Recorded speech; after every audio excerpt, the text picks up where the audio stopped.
I've been waiting for this one. And it's, oh God, we're going to talk about, of course, check this out, the Top Rock. Just got released here last Friday, March 25th, here in North America. Okay? And someone may look at it and say, oh no, another speaker from Festool. There's a lot more to this, and you'll see what I'm talking about as I deep dive into this new Bluetooth speaker system that's in the top of a Sustainer. Okay, so you know us, you might have one of this. This is our SysRock. I think this has been out about 5 years. It came with a bunch of cool features on it, including a radio, AM, FM radio, which was kind of cool, okay? But the new Top Rock is a Bluetooth speaker because we know you work everything off your iPhone or your smartphone, okay? Now, there's a beauty to this. The reason we call it Top Rock, as I open it up and you look inside, you have a full Sustainer 137 for all your storage needs. Okay, and it fits in the Festool system. But check this out, Chris, back up just a little. Check it out. And you're not gonna hurt your fingers because it's got soft close. All right, that's why my wife made me buy one. She likes soft close. Okay, now check this out. If I take it, and it also fits on top of your Sustainer stack. So think about the portability that we're known for, and we keep adding to it because now with the new FS guide rail, 1400 and 1900, you can go to the job site all in one stack. Isn't that wicked? Woo! There you go, baby. All right, so let's talk about this Top Rock and some of the features. Whew, man, this is fun. Okay. Hey, Big D, how long have you been going so far? About 4 or 5 minutes? All right, 4 minutes. I'm doing pretty good. All right, let's talk about this right here. What it comes with is this. It's simple. Look, it comes with this wonderful owner's manual. It comes with a charger. Inside, it also comes with this bag. This is a Gucci bag. Okay, you don't have to laugh at my jokes, Chris. Okay, look, it's a bag for your charger. It's really nice. It says Festool. Okay, but it also comes with something we don't talk a lot about here at Festool. It comes with a killer warranty. All right, it's got a serial number, so you know, if you know Festool and you know your tools and you go on My Festool to register it, you get a full 3-year warranty with this. So this is a little bit more than just the job site speaker. Okay, now there's the electronics. You have a charging port right here. Yes, that's a USB port. That's not how you charge it. Because it has a 10.8 10.8 voltage battery. It's got 3.6 cells in there. You can, when this is fully charged, you can charge your iPad, you can charge your, I got them right here, these are my iPods, okay? But also you can charge an iPad, anything that begins with I. I'm just kidding, you can also charge your smartphone. Hey, I got Derek to laugh. Hey, check it out, Derek's laughing. Okay, never mind. But there's also this port right here, and that's how you charge it. And you're gonna ask, how long does it take to charge? It takes 3 hours to charge. But on normal volume, you'll get about 20 hours. That's awesome. And if you crank it up, like you listen to this Back in Black, AC/DC, guess what? You get about 10 hours of working time. But it only you get home from the job site, you plug it in, it's good to go. It comes with a charger. I already said that. All right. So you're going out to the job site and you go, I wonder how much it's charged. I'm going to press this button. Chris, get in here. I'm just going to touch it. See how it blinks 3 times? That means you get 80% and more still on the charge. If I hit it, just like that again, and if it blinks twice, I get 50% charge and greater. If I hit it a 3rd time and it only blinks once, then I have 25% and greater charge. So if I hit that button just really quick, and it turns red, that means I get less than 25% charge. I'd get it on the charger, okay? And take the other one you bought to the job site. Hey, Mo! All right, now, to turn it on, let me get my phone. And I can't believe Festool trusted me with this because this is a smartphone and I'm far from smart.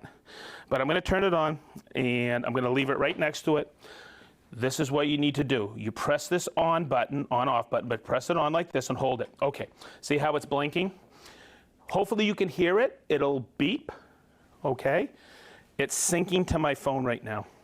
Okay, and I just saw right there, it beeped ever so slightly, but right there it came up on the side of my phone that this is already Bluetooth enabled. That is your plus and minus for your volume, but you can also control it from where? From your phone. Okay, so you're across the room or whatever. Oh, you want to know the range? You could be 160 feet away and it would still sync up. Well, that's 50 meters. So this is the next thing I'm going to do is I'm going to grab. Because of this broadcast, we can only do, what is it called, non-royalties music? Copyright. Okay, so we downloaded this, and I'm gonna put this on so you guys can hear it. I'm gonna turn it up. Woo, we're jamming, baby. Hey, check it out, moonwalk. Get the feet, Chris. Woo, Minnie. Look, Sparky's jamming. Woo! Robert's jamming, baby. The house is jamming today. Woo!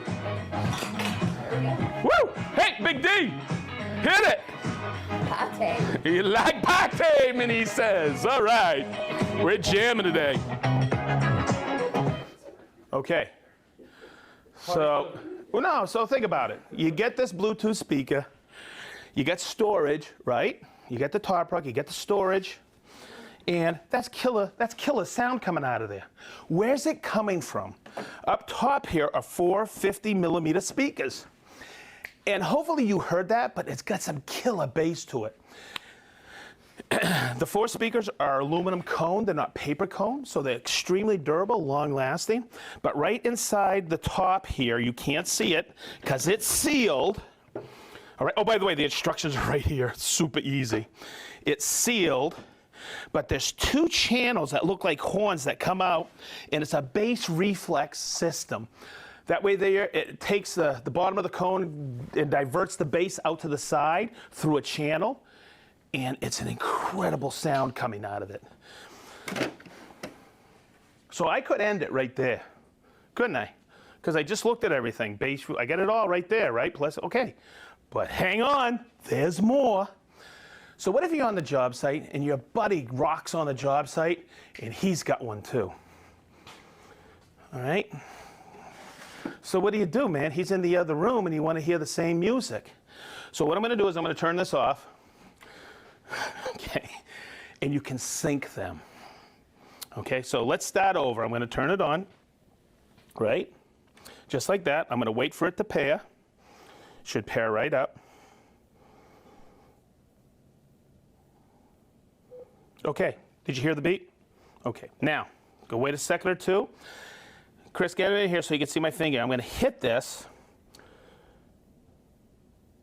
You know what, let's crank the music first just to see if it's still going. Okay, ooh, hang on. Cool. Hang on. Dance move.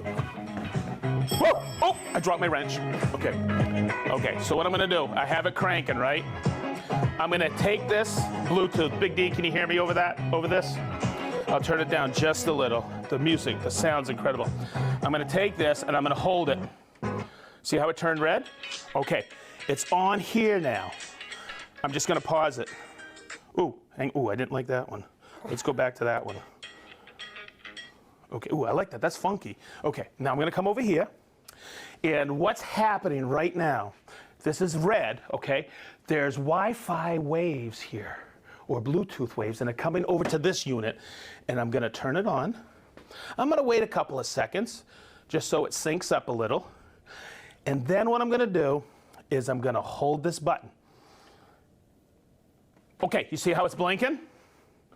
Okay, and we heard the beep over here. So now 2 of them can become 1. I'm gonna, woo!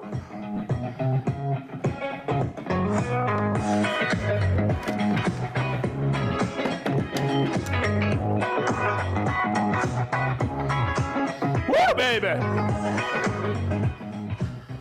Oh, who's turning it down? Oh, and the music. Let's crank it up again.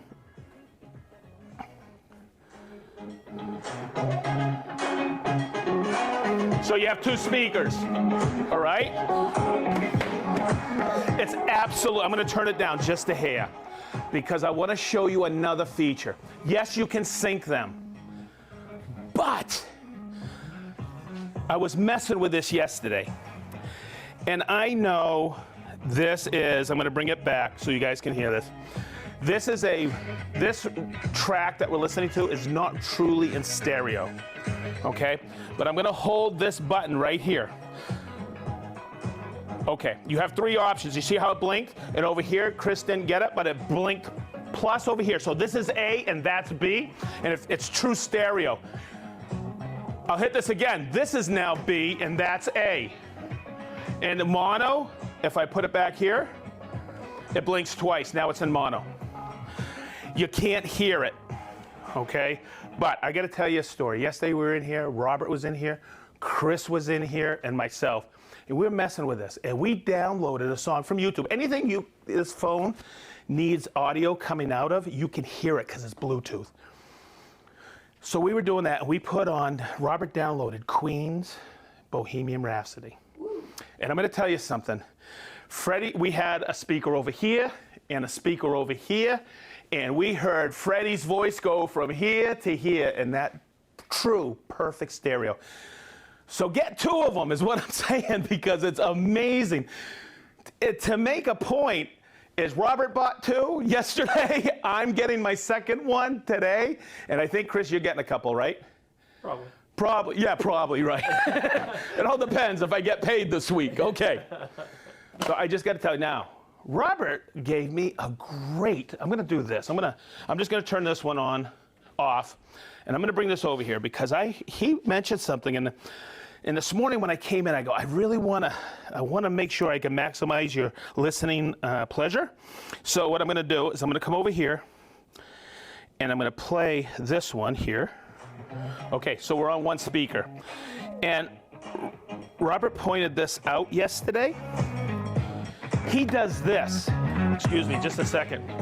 He opens it up ever so slightly like this. And you know what? He's right. He puts a domino in there, and it just seems even more fuller sound. Also, you could take it like this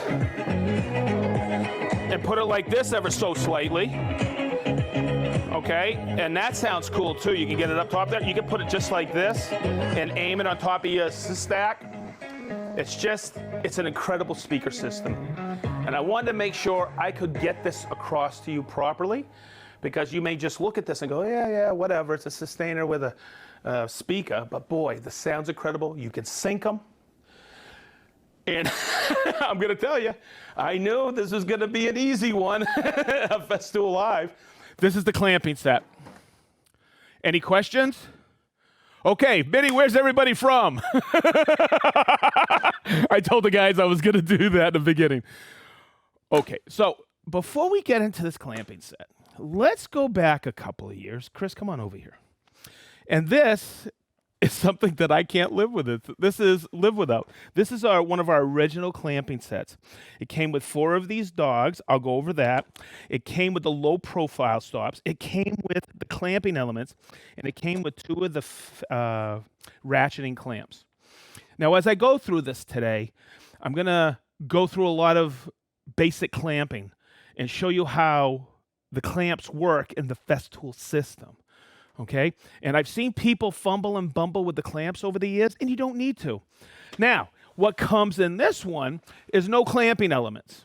Okay, it comes with 2 of the low profile stops. I'll show you how to use these with these adjustable dogs to fit in the 20 millimeter holes. It comes 4 dogs like this.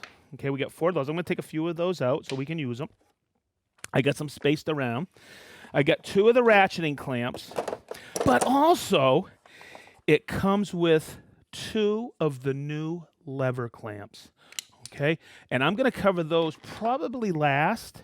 I'm just going to take this and move it right over here, set this aside, because I started messing with these a few months ago, and boy, I got some for the house. I got a clamping set myself. Okay, where do I start? Let's go right to the ratcheting clamps. I'm going to grab a couple. Now, there's a difference between the ratcheting clamps and these clamps. These are our screw clamps. When you're using these, I always like to teach people how to use these because I used to fumble and bumble with these early on. They work like this. There's a little profile here, and I'll show you other places that this fits in the Festool system. Okay, but when you take this, okay, you're going to see a little play back here. Now, I've covered this in basic clamping. There was a Festool Live way back when, I think in 2020, but you see that? There's a little bit of play. What you want to do is pull that L up from behind and actually hold that back there. So that engages the bar right here, and that locks just like this. Okay, same thing with the screw clamp. It has that little L-shaped, and as you put it down, it locks just like this. Okay, you get 2 of these in the clamping set. These are sold separately. They come in a what? 2-pack. 2-pack, all right. But also available are these. These are your deep reach clamps. And this works great just like this. Say you're working on a drawer box like this and you need that extra clamping. You can actually, just like this, once again, engage the bar. And it's perfect. So you have that ability to use the deep reach clamp. It also makes perfect a what? A little back scratcher too. Absolutely perfect. Okay, so there you go. Those are just a couple of the clamps. Now, I want to take it another step further. Well, a couple more steps further. On the MFT, you have, and I've seen people struggle all these years, clamping things vertically, just like this. Watch. And you get this piece in here, and you're trying to get it up, and you fumble and bumble, right? And then when you finally get it locked in, it wants to push down on you. Well, make it easy. Grab a sustainer like this or anything and make yourself a dead man. Look how nice that works, just like this. And now you have that support downwards if you need to saw this. So there's another tip in clamping vertical. Okay, so this profile, I think you know where this works. Okay, it works right here in this channel. Look, see that? On the FS guide rail. You can do a couple of things here. You could take it like this and just lock it to the material. But what I like to do sometimes is just take it and lock it right to the MFT like that. So that way there, it's completely locked down. Now, I'm going to sit over here. I want to show you something else. You're going to notice sometimes, and you've probably done this, when you've locked the material to your MFT table and you go and you start cutting with your track saw, what gets in the way? The motor or the batteries, okay? That profile that's on here, you see how it's designed right here? Look at this. It's thinner, okay, than the FS guide rail rib right here. So if I take that and just slide it up underneath like this, let me see if I can find the hole. Wow, that's a little weird. Okay, look, come up here, Chris. See how that just locks in like that? Let me get on my seat here and bring it up, and I can lock that material right down, and I can slide my saw just like that past there, and there's no problem. So I just wanted to point that out because I've seen people struggle by not inverting the clamps. And basically what this is acting like is like a hold fast. Woo! Okay. Not bad, huh? So next, I want to talk about these low profile stops. I used to make these for my traditional bench at home. We call them planing stops. We call these low profile stops. They got the adjustable dogs like this. They're 20 millimeter, and they go in here like this. They slide in. You can slide them back and forth. You can make yourself a right angle jig just like this. All right, pretty simple. But think about it. And I got a vernier caliper here. If we come in and we measure this, the thickness of this, and say you're working with 1/2 inch material, okay, or 12 millimeter, these are the thickness of this profile stop is 6 millimeter. Okay, so I'll just leave that like that. So when I'm working with something like this, say I got to sand this, and I'm using a traditional clamping element stop. See how much higher that is on there? So if I'm sanding this, I'm going to take my sander and run it into this. In fact, I've actually sanded the top of this one. So you can do it a couple of ways. You can take these dogs that come with the system, and let's check the height of these, everybody. Okay, still in the way, because that's a 13 millimeter height. So the low profile, I can slide right in like that. And now think about it. If I was doing something in this orientation with this board, this would work perfect. But the problem is I'm going to be sanding with this, right? So I'm going to use part of the clamping element set. But herein lies the situation with this. If I take this and bring it up, now I can't sand this whole piece. I'm impeded by this. So what I like to teach people is I always have little pieces of material that's a little bit less than what I'm sanding. I bring it in like this, and I'll just take my clamping element like this. So now, if you notice, I can sand this whole piece unimpeded by clamps. So I hope that makes sense. These low profiles are super duper. In fact, I use them all the time here and at home. Let me get that piece. Oh, right here. So whether it's a dog, okay, I'm going to take this out of the mix. Whether it's a dog like this, I could take a hand plane and run it like this. Okay, in fact, let me get a hand plane. Watch. And I can just take it like this and just take it like this. Okay, nice and smooth.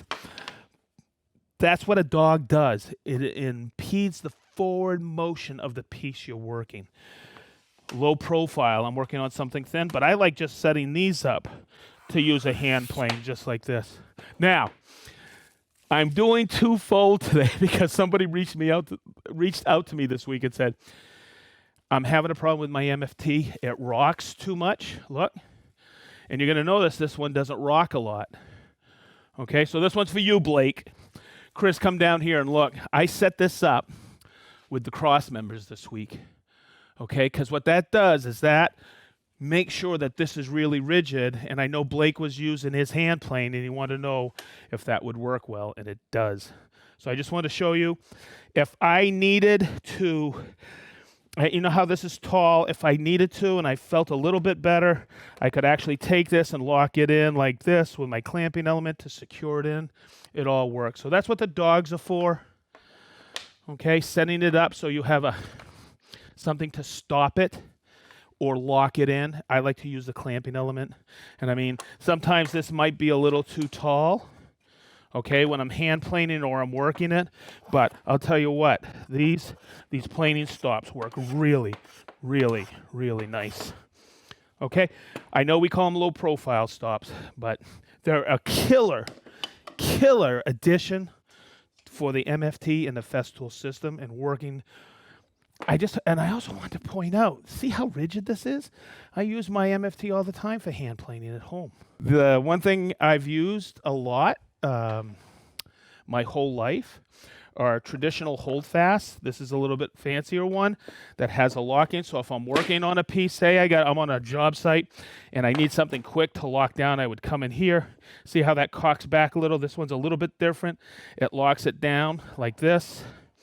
Okay, a traditional holdfast is just a piece of steel that comes down and locks in, and you knock it in with a mallet and knock it off.